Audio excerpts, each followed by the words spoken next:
E aí galera, beleza? Aqui é o Bruno Castro e esse é mais um vídeo do setor 2814. E no vídeo de hoje vamos continuar nossa série de bastidores da DC Comics. Eu acho que é a série mais completa sobre a história da DC que você vai encontrar aqui.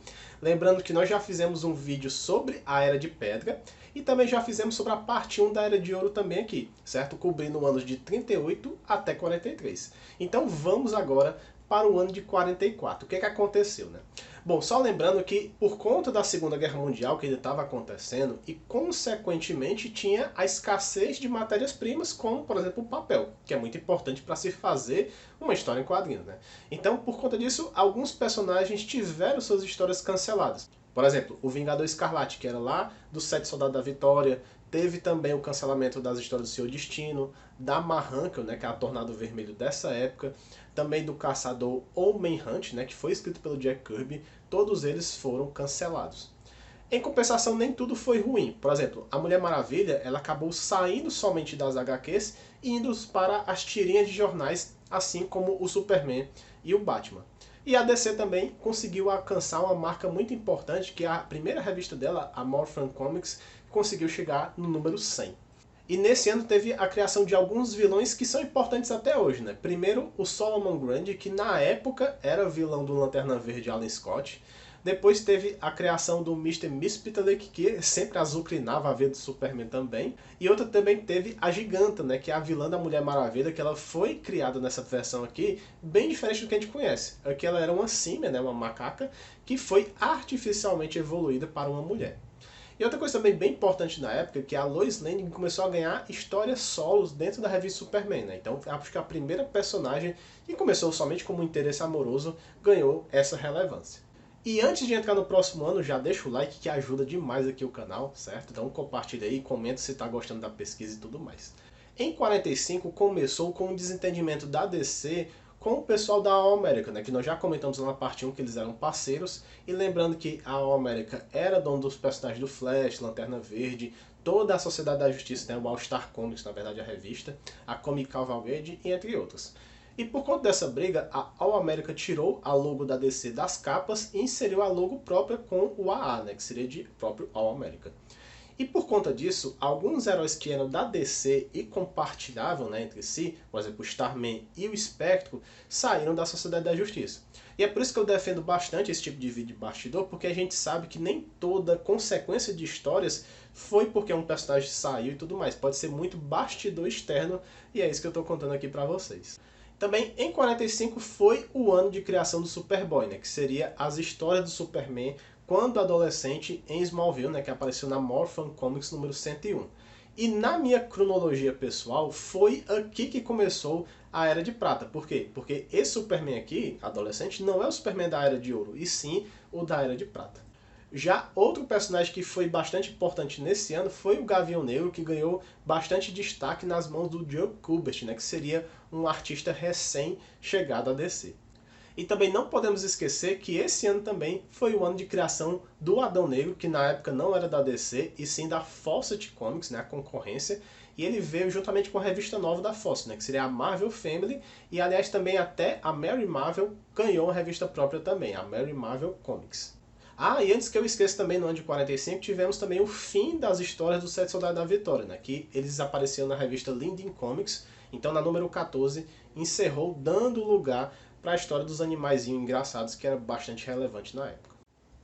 Entrando no ano de 46, a briga da DC com a All America durou pouco tempo. Por quê? Porque a DC comprou todos os personagens, as revistas da All America. Com essa fusão, a DC passou a se chamar agora National Comics Publication, né? Então o Sheldon Mayer, né, que é um cara muito importante na época, ele passou a cuidar dos títulos da All America como editor, e já o Whitney Wells Hoff, ele passou a ser o editor dos títulos da DC. E também vale até a pena mencionar assim, alguns artistas que entraram nessa época, que viria a ser bastante importante até depois, né? Por exemplo, o Curt Swan, ele entrou na World's Finest número 21 aqui, mas ele vai ser muito importante lá com o Superman na Era de Prata, então vale a pena mencionar essas coisas também. Outro detalhe importante é que a Morphin Comics que ela acabou mudando de foco, porque assim, com o clima pós-guerra, o pessoal cria histórias mais leves, histórias de comédia, né? Então, as histórias de Superboy, Arqueiro Verde, Cavaleiro Brilhante, Aquaman, todas que eram da Morphin Comics, passaram aí para Adventure Comics. Um outro marco é assim, que em 45 foi o ano também que os Estados Unidos jogou a bomba lá em Hiroshima e Nagasaki, né? E aqui nesse ano de 46, o Superman, nos quadrinhos, presenciou e cobriu testes de bombas nucleares dos Estados Unidos, né? E assim, para os leitores americanos da Action Comics, a DC quis mostrar a força do país contendo a bomba, todo aquele negócio, aquele status que usaremos para o bem, né? Nada a ver isso aí. Então, mas isso só serviu para quê?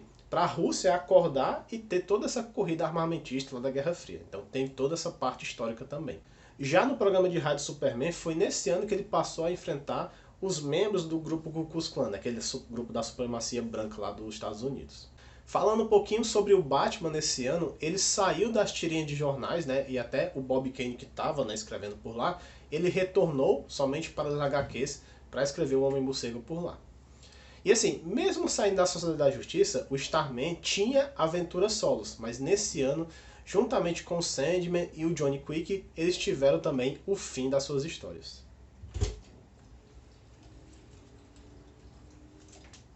Entrando agora no ano de 47, muita coisa aconteceu, né? Então vale destacar aqui que primeiro chegou uma nova geração de artistas para a editora. Dentre eles, o Alex Toth, né, que desenhou Lanterna Verde, também revista da All Star Comics, e mais tarde ele viria a trabalhar com as animações da Hanna-Barbera, né, como Super Amigos, Homem-Pássaro, Herculoides, entre outros. E também quem entrou aqui foi o Carmine Infantino, né, que é muito importante para a DC, e nesse mesmo ano ele foi responsável pela criação da Canário Negro, que também já fizemos um vídeo sobre ela aqui. Ele também desenhou a revista Lanterna Verde da Sociedade da Justiça e foi o futuramente responsável pela reformulação do Flash, dando início à Era de Prata. Ainda nesse ano, a popularidade dos heróis estava começando a cair, né, nesse clima pós-guerra, então a DC decidiu fazer algumas mudanças. Dentre elas tinha o rompimento da parceria do Batman e Robin, né, fazendo com que o Robin tivesse agora aventuras solos.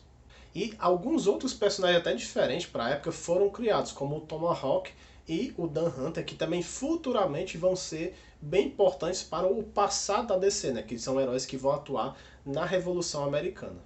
Outra informação que vale a pena contar é que em All Star Comics número 37, os vilões da Sociedade da Justiça decidiram se unir e criar o primeiro grupo de vilões, né? A Sociedade da Injustiça. Já a Mulher Maravilha também teve algumas mudanças esse ano. Primeiro que o seu criador, William Marston, ele veio a falecer nesse ano de 47 e a gente sabe que ele era bem controlador, né, com sua criação. Então, a partir de então, a Mulher Maravilha começou a ter mais liberdade criativa nas mãos do Robert Kanigher. Além disso, o Robert Kanigher, ele cria vários personagens, principalmente vilãs femininas, né? Então vale aqui destacar a Arlequina, né, que não é a Arlequina que a gente conhece hoje em dia, e sim uma vilã do Lanterna Verde. Também ele cria a Thorne ou Espinho, como é que ficou aqui no Brasil conhecida. Também ele vai criar a Safira Estrela, que também não é a Safira Estrela que a gente conhece lá da Era de Prata, vilã do Lanterna Verde. E também ele cria até o Violinista, né, que também é um vilão muito importante, principalmente na Sociedade da Injustiça. E também nesse ano tivemos alguns cancelamentos. Primeiro na revista All Flash, né? Ainda tinha a revista Flash Comics ainda rolando, então foi só uma revista do Flash cancelada. E a primeira revista da DC, a Morphin Comics, foi cancelada no número 127. Em Lanterna Verde número 28, aparece pela primeira vez o vilão Mestre dos Esportes, né? Que é um vilão que ficou bastante conhecido após o desenho da Justiça Jovem. Que viagem é essa, velho? E um outro vilão também foi criado nesse ano foi o Cavaleiro Fantasma, ou Fantasma Fidalgo, que também foi conhecido aqui no Brasil por esse nome, que é um vilão do Gavião Negro. E vamos fechar esse ano de 47 com uma curiosidade, né? Que 2 anos atrás foi criado o Superboy, né? E agora a DC criou uma única história, pelo menos, da infância da Mulher Maravilha, talvez uma primeira ideia da Moça Maravilha. Só que esse conceito só foi revisitado nos anos 50 e 60 e até deu uma dor de cabeça para DC. Já no ano de 48 foi marcado pelos 10 anos do Superman, né? Tivemos aqui até uma recontagem da sua origem, né? Contando um pouco mais sobre Krypton e seus verdadeiros pais. E nesse ano também estreou o seriado As Aventuras do Superman, né? Com o Superman sendo estrelado pelo Kirk Allen e a Lois Lane pela Noel Neill. Essa série durou 15 episódios e foi até um grande sucesso. E o Batman nesse ano também não ficou para trás, né? Teve até uma história que ele vai confrontar o Joe Chill, né? Que é o assassino dos pais dele e tal. E também nesse ano ele ganha novos vilões, né? Primeiro foi o Charada, que nós também já contamos a história completa aqui. E também foi criado o Chapeleiro Maluco, né? Com outro vilão bem importante pro Batman até hoje. E aliás, nessa mesma edição do Chapeleiro Maluco que foi também criada a repórter Vicky Vale. E nesse ano de 48 foi considerado o período onde as histórias de Velho Oeste teve um boom na DC, né? Com o lançamento das revistas Western Comics, né? Que foi um grande destaque do Vigilante lá do Setor da Vitória. E também a All American Comics passou a se chamar All America Western. E daí foram criados até dois personagens, né, nessa vibe. Primeiro o Nighthawk e depois um outro Johnny Trovoada, que ambos são aqueles pistoleiros, cowboy de faroeste. Os super-heróis continuavam em baixa, né? E os caras que liam a DC desde o início cresceram. Então a DC até apostou em algumas revistas de dramas adolescentes também, né? Para tentar ganhar esse público. E você vê aqui que a DC tentou de tudo, até de outros lugares, para tentar ganhar mais leitores, né? Porque assim, na história do Lanterna Verde, ela adicionou um cachorro chamado Streak, né? No caso, o Cão Maravilha. E ele ficou tão popular que em 3 revistas ele estava na capa e o Lanterna Verde não estava. Você vê o nível, né? Especula-se que até ele foi inspirado no cão Rin Tin Tin, né, que era bastante popular na época também. E para finalizar esse ano, tem que falar sobre aquele psicólogo frustrado, né, o Frederick Wertham aqui. Nessa época, ele realizou um simpósio intitulado Psicologia das Histórias em Quadrinhos, né, e depois até publicou isso numa revista chamada Collier. Então, mais à frente, nós vamos ver que esse indivíduo ele atrasou bastante o avanço dos quadrinhos. Então, lá no começo dos anos 50, a gente vai contar mais sobre ele. Então, esse foi o início, né? E para finalizar essa parte 2 de 3, vamos fechar com o ano de 49, né? Então, novamente, o gosto por super-heróis estavam caindo bastante e a DC decidiu apostar em histórias de romance. Então, ela criou vários novos títulos, né? Como Romance Trails, Girls Love Stories, Secret Hearts, enquanto que as revistas de super-heróis estavam sendo canceladas. Por exemplo, agora foi a Flash Comics, né, que acabou, então Flash totalmente encerrado. Lanterna Verde também encerrou nesse ano.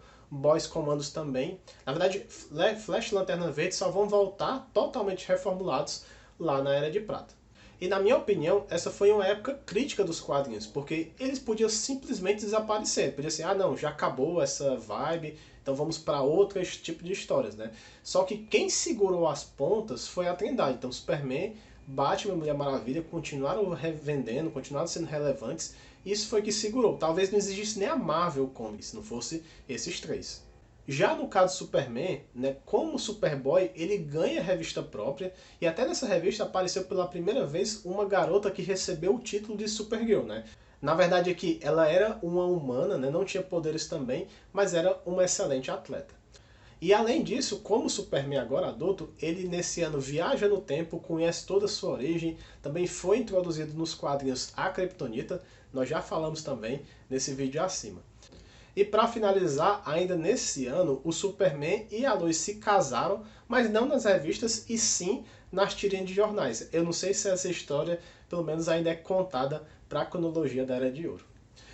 Bom, pessoal, então é isso. Se você gostou desse vídeo, por favor, deixa seu like, ajuda demais, demais mesmo aqui. Deixa seu comentário também, diz o que é que você está achando. Na verdade, esses vídeos agora de sexta-feira, né, como de segunda-feira vai ser só sagas, os de sexta eu vou voltar a assuntos aleatórios. Vou trazer aqui algum assunto que eu acho relevante.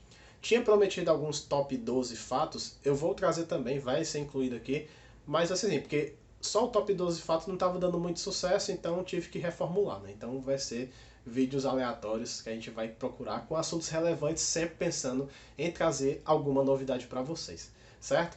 Então é isso, novamente, se inscreve no canal se não é inscrito e até o próximo vídeo e valeu!